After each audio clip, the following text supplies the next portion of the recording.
apenjo niya.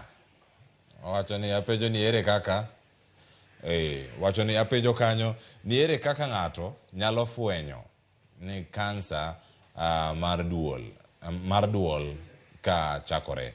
To ka ng'ato nigi wacho ni to ka ng'ato dwaro screening to nyalo bet pesa maromo nade.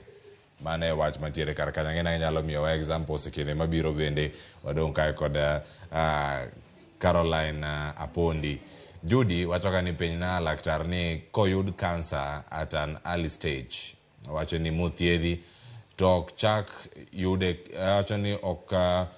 yude kendo. Nyiso ni oonge remo koso an Judy ka wuok Kisumu. Ntiere ote bende madonjo kanyo ka wuok e YouTube maro Ramogi TV. Wacho ko mwalimu Ben Bella wacho ni program en motivating ahinya kendo education. Let's create awareness to our communities. Kendo mane ote mare mantiere kar kanyo. Jo Juma bende ntiere kar kanyo e mbui wacho ni omora ahinya gi chenro. Oneno chenro ka ntiere dala ma Moyale Ethiopian border. Mano kama ntiere kar kanyo. Erokamano ahinya kuom kete kar kae. Silas Wuoda Nyabondo network yo makare kokalo e online ka.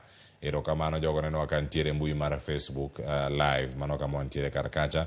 Kachel koda kama moko mantie ka Sharon Daisy ntiere locked. Kachel koda ka Ambrose mabende ntiere kar kachiel. Ageni wadhi nyime kod chenro to ngeni ntie penjo kachel koda ka dwaro mathoth mapod ntiere kar kae. Ka koro penjo mantiere ahinya iwacho kanyo ni gin gik mage monego bende timore kar ka. Otari omodonjo kar kanyo Caroline. Kinyalo mana duoko gi mapiyo kaeto bang'e ang'wa yudo ni thuolo madhi nyime kod penjo mamoko. Penjo mokwongo mapenjo kaka ere difwenyi ka in gi kansa mar duol. Fwenyo tuo ni ok yot nikech be kansa fwenyo ok yot nikech samoro be kidhi kata osiptal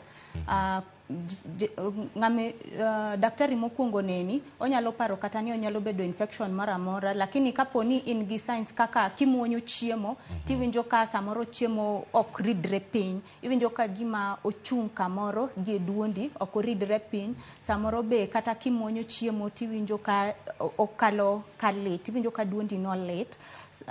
To bende inyalo lose weight, koro iwito kilo.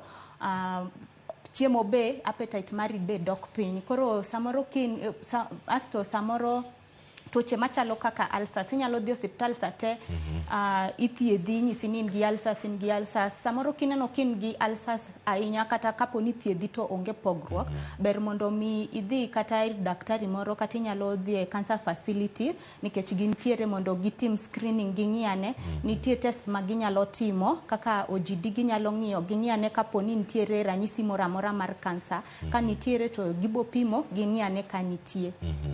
Kanyo notieko kanyo ko wacho ni to ka ng'ato koro dwaro timo screening machalo kama onyalo bet pesa marom nadi mane be mantie kar.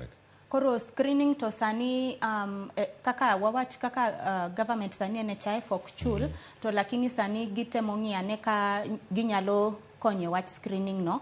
Lakini sani ka ng'ato dwaro screening mar kansa inyalo dhi any cancer center nikech cancer centers be ng'eny. Inyalo dhi any cancer center or any government facility that is offering cancer treatment. Ginyalo timo ni screening to koro kaka kibiro karwa kacha Texas Cancer Center kibiro nikech ka no odiochiengi mokwongo ibo chulo 3,000 mar neno daktari nikech nyaka wakwong wang'iyane watim examination wapimi koro kwang'e kaka watimo ni screening no. Judy man Kisumu penjo kanyo ni Cleo penjo ni koyud kansa at an early stage mothiedhi ok chak yude kendo.